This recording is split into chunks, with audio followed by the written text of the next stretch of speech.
নমস্কার, আমি তরুণ ঘোষ।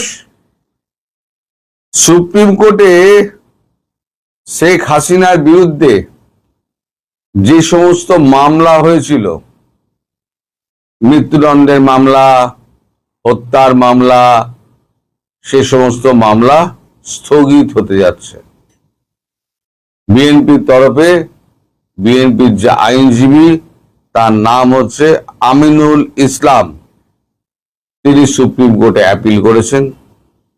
মামলার সমস্ত দস্তাবেজ দেখে তার মনে হয়েছে এই মামলার সমস্ত উদ্দেশ্য প্রণোদিতভাবে করা, এবং করেছেন তাজুল ইসলাম। এখন শেখ হাসিনা এই দেশে চলে এসেছিলেন 5 আগস্ট 2024। মামলা দায়ের করা হয়েছে 7 আগস্ট। তিনি দাঁড়িয়ে থেকে হত্যার নির্দেশ দিয়েছেন, তিনি দাঁড়িয়ে থেকে অশান্তির নির্দেশ দিয়েছেন, তিনি দেশকে অস্থির করার নির্দেশ দিয়েছেন, এমনও মামলা দস্তাবেজে রয়েছে। অর্থাৎ শেখ হাসিনাকে যেন তেন প্রকারেণ কাঠগড়ায় তুলে তাকে ফাঁসিতে ঝোলানোর একটা বদ উদ্দেশ্য এই মামলার মধ্যে ফুটে উঠেছে।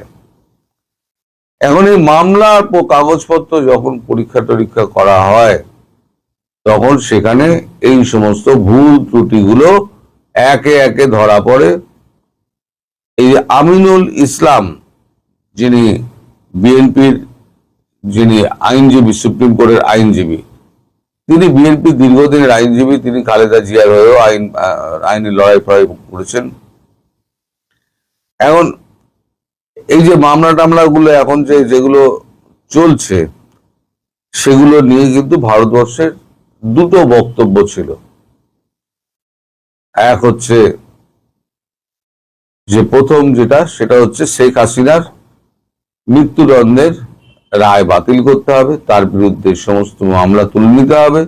2 হচ্ছে তাকে রাজনৈতিক প্রচার এবং রাজনৈতিক কর্মকাণ্ডে অংশগ্রহণ করার একটা সুবিধাজনক অনুষ্ঠান তৈরি করে দেওয়া।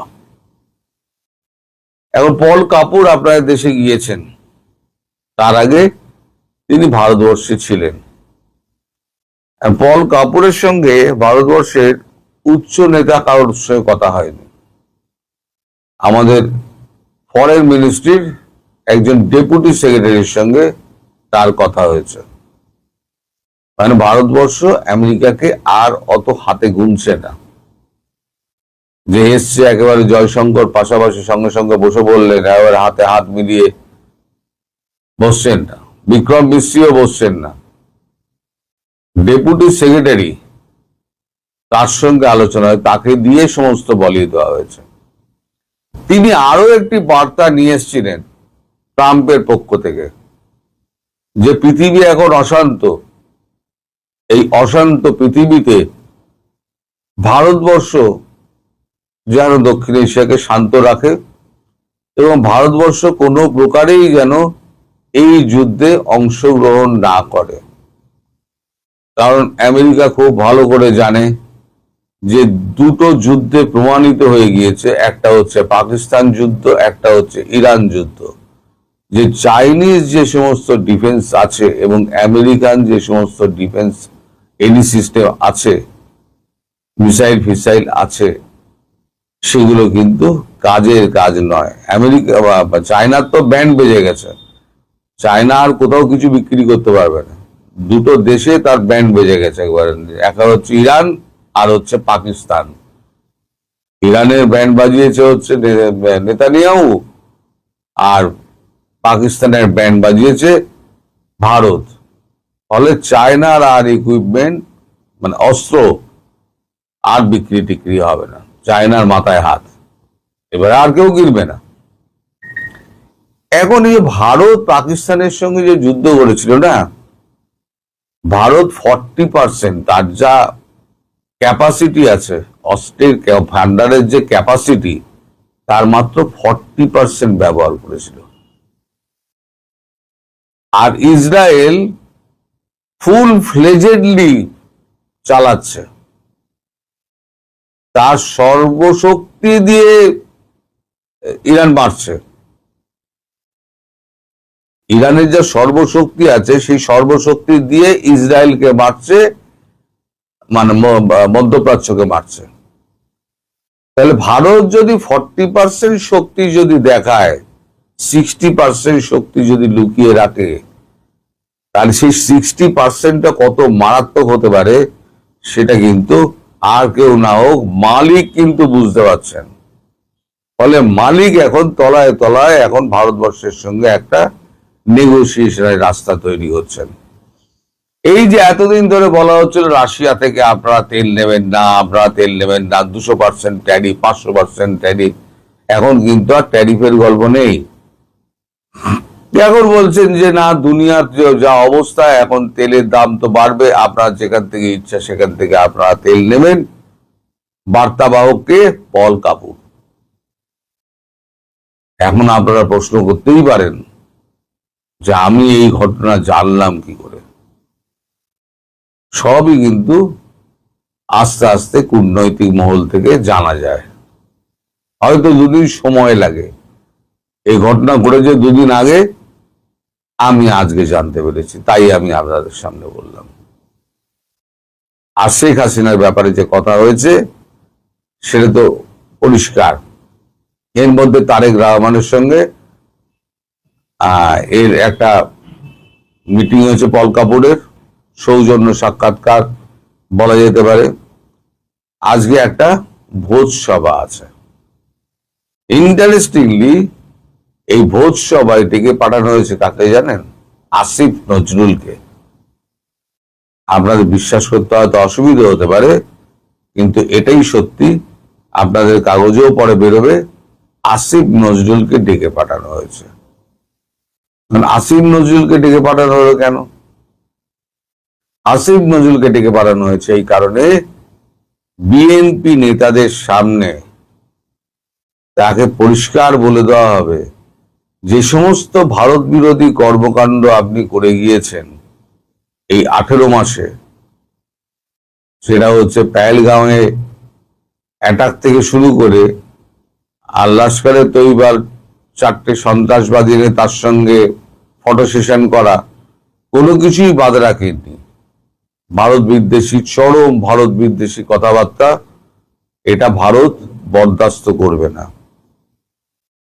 এবং আমি আজকে বলবো না, কিন্তু খুব শিগগিরই দেখবেন আসিফ নজরুলের কপালে খুব বড় দুর্গতি নেমে আসছে, খুব বড় দুর্গতি নেমে আসছে।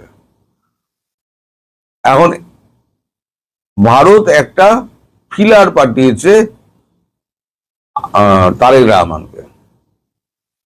যদি সুসম্পর্ক থাকে ভারতের সঙ্গে, তাহলে ইউএস এর সঙ্গে যে ট্যারিফ নিয়ে যে গন্ডগোলটা চলছে এবং চুক্তি নিয়ে যে গন্ডগোলটা চলছে, সেই গন্ডগোলটা সম্পর্কে ভারত কিন্তু মাথা গলিয়ে একটা সাম্যতা আনতে পারে এবং একটা সমঝোতায় আনতে পারে।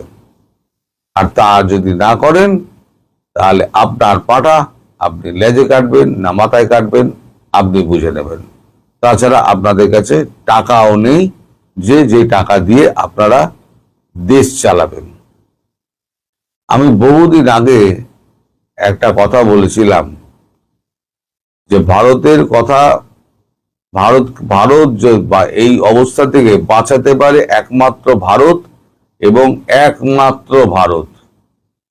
আজকে আমার কথা কিন্তু প্রতিষ্ঠিত হতে যাচ্ছে। আপনারা ওয়েট করুন। এই শেখ হাসিনার ব্যাপারটি নিয়ে যেটা বললাম, মামলা স্থগিত হতে যাচ্ছে, এটাও বেরোবে কাগজে আপনাদের। আসিফ নজরুলের ব্যাপারটাও আপনাদের কাগজে বেরোবে, এবং ভারত যে অফারটা দিয়েছে সেটাও কাগজে বেরোবে। কোনোটাই কিন্তু আমি আগে বলে দিই, 2-4 দিন বাদে আপনাদের কাগজে বেরোয়, তখন আপনারা ভুলে যান যে আমি কি বলেছি।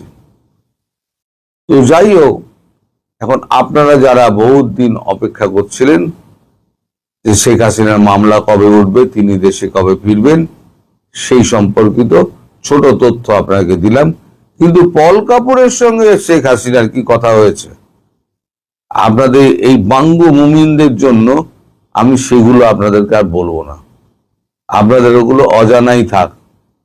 আপনারা কিছু অজান্তে কিছু কাজকর্ম দেখুন, আপনাদের বলে কোনো লাভ নেই। আপনারা হলেন একটি অশিক্ষিত, ওই মুমিনদের কথা বলছি, অশিক্ষিত জাতি, কুশিক্ষায় অশিক্ষা জাতি। তাদের জন্য বলে আমি আমার সময় নষ্ট করব না। যাদের দেখার তারা দেখবেন, যাদের দেখার নয় তারা দেখবেন না। এবার আপনাদের যা ইচ্ছা, গুজববাজ বলুন আর গাঁজাবাজ বলুন, যা বলুন বলুন। সবাই ভালো থাকবে। প্রথমে আমার মনে হয় যে আপনার এই ইরানের যে বিপ্লব তারা বলে, ইরানের বিপ্লব, যদিও এটাকে ইসলামী বিপ্লব বলে, কিন্তু সেই সময় ওই আন্দোলনটা কোনোভাবেই আসলে ইসলামী বিপ্লবের জন্য বা ইসলামী রাষ্ট্রের জন্য ছিল না। তারাও একটা পরবর্তী সময় একটা, ঠিক বাংলাদেশে যেরকম গণভোট জিয়াউর রহমান করেছে, এরশাদ করেছে, এইবার ইউনূস করলো, ঠিক একইভাবে সেই সময় গণভোট হয় তাদের রাষ্ট্র ইসলামিক রিপাবলিক হবে কিনা, সেগুলা অন্য আলাপ। কিন্তু রেজা শাহ পাহলভি যখন ধরেন একটা দীর্ঘ সময় দেশ ইরান শাসন করলো, Reza Shah পাহলভি was very much ধরেন প্রো আমেরিকান ছিল, প্রো আমেরিকান ব্রিটেন, পশ্চিমা জীবন যাপন করতে। এবং খেয়াল করে দেখবেন যে আপনি যদি ইরানের আগের ছবিগুলো দেখেন মেয়েদের বা তাদের কর্মক্ষেত্রের, আমরা যেটা যেইভাবে আর কি আধুনিক বলি আর কি, যে ধরেন নিজেদের মতো করে যাওয়া, খুবই ইন্ডিপেন্ডেন্টলি চলা, খুবই বোল্ডলি মেয়েদের পোশাক আশাক যা যা আমরা দেখতে পাই, বা এক ধরনের কাঠামো ছিল খুবই আধুনিক, অ্যাটলিস্ট মধ্যপ্রাচ্যের মতো বা চারিদিকে ইসলাম বেষ্টিত রাজ্যের মধ্যে তারা বেশ আধুনিক একটা রাষ্ট্র ছিল, লাইক আপনার আফগানিস্তানের মতোই, উজবেকিস্তান, আফগানিস্তান। তো ওই সময়টাতে যখন আপনার খোমেনি, রুহুল্লাহ খোমেনি, আসলে ওই এখনকার যে খোমেনি সেই খোমেনি না, আরেক খোমেনি, তিনি ওই সময় আপনার এক্সাইলে ছিলেন। প্রথমে তিনি আপনার গ্রেফতার হন 1963-তে। তিনি গ্রেফতার হন, পরবর্তীতে তিনি ছাড়া পেয়ে ইরাকে যান, ইরাক থেকে তিনি ফ্রান্সে চলে যান এবং তিনি দীর্ঘ 17 বছর ফ্রান্সে ছিলেন। তো ওই একটা জিনিস ছিল, যেটা হচ্ছে যে আপনার রেজা শাহ পাহলভির একটা একটা একটা বাহিনী ছিল, নাম হচ্ছে সাভাক, কেমন, এবং they were trained by US, Britain এদের মাধ্যমে ট্রেন ছিল। এদের বিরুদ্ধে একটা বড় ধরনের অভিযোগ আছে, তারা জ্বালাও পোড়াও ধরতো, একে মারতো, তাকে ধরতো, এরকম নানা ধরনের অভিযোগ আছে। এই সময়ে এসে আসলে এখন আমার সেসব অভিযোগকে নিয়ে আমার যথেষ্ট ডাউট আছে। কারণ আমি যখন আমার নিজের দেশের দিকে তাকাই, তখন আমি বুঝতে পারি যে ইতিহাস কিভাবে মিথ্যা বয়ানে লেখা হয়, ইতিহাস ডিস্টর্ট করা হয়, আমি দেখেছি সেটা। তো আলটিমেটলি যেটা হয়েছে যে যখন এই আন্দোলনটা রেজা শাহ পাহলভির এগেইনস্টে শুরু হলো 1979-এ, তার পতন ঘটে। এবং ওই সময়টাতে যে ওই সময়টাতে সারা দেশের মানুষই আপনার রেজা শাহ পাহলভির এগেইনস্টে গেলেও, সেখানে কিন্তু একটা বড় ধরনের ভূমিকা ছিল আপনার ওইখানকার যে আপনার সোভিয়েত ঘেঁষা, মানে ধরেন সোভিয়েত পন্থী পলিটিক্যাল পার্টি বলা যেতে পারে, ওদের নাম হচ্ছে তুদে পার্টি, বুঝতে পারছেন? তুদে পার্টি ছিল, তারপরে ছিল মুজাহিদিন ই খালক, এরা ছিল অনেকটা ওই যে ভাসানি টাইপের আর কি, ইসলামী সমাজতান্ত্রিক ব্যবস্থা, কেমন একটু এদেরকে কি বলবো, আধ্যাত্মিক টাইপের একটা পার্টি। মুজাহিদিন ই খালক কিংবা ফেদায়ান ই খালক নামে একটা পলিটিক্যাল এরা ছিল। এরাও মার্ক্সবাদী গেরিলা সংস্থা ছিল, এরাও আপনার সেই সময়টাতে ওই আন্দোলনের শরিক ছিল। তো যখন এই আন্দোলনটা তীব্র আকার ধারণ করলো এবং এন্ড অফ দ্য ডেতে রেজা শাহ পাহলভি নিজের প্লেন নিজে চালিয়ে কিন্তু সে প্রথমে আপনার চলে যায় হলো কোথায়, সে যেন চলে যায় পাশের দেশই সে চলে যায়, এটা হচ্ছে জর্ডানে চলে যায়, I am not quite sure, আসলে আমি ভুলে গেছি আসলে কথা, টু বি অনেস্ট। তো ও দেশ ছেড়ে চলে যায়। পরবর্তী সময়ে আপনার ও তার শাহের পতন ঘটে। এবং ইন্টারেস্টিং ব্যাপার হচ্ছে যে দেশে ফেরত আসে হচ্ছে রুহুল্লাহ খোমেনি, এবং খোমেনিরও তখন একটা বড় ধরনের জনপ্রিয়তা ছিল এবং জনগণ তার প্রতিও এক ধরনের দুর্বল ছিল, তখন এসেছিল। এবং আশ্চর্যজনক হলেও সত্যি, এই পুরো আন্দোলনটাকে এরা নিজেরা ক্যাপচার করে নেয় এবং পরবর্তী সময়ে গণভোটের মাধ্যমে তারা একটা ইসলামিক প্রজাতন্ত্র আপনার স্থাপন করে। আপনি শুনলে অবাক হবেন, 1988-এ এরা রীতিমতো এই তুদে পার্টি বলেন, তারপরে ফেদোয়ানি খালক বলেন, তারপরে এই যে যাদের নাম আপনাদেরকে বললাম আমি, এদের উপরে রীতিমতো জাস্ট গণহত্যা চালায়।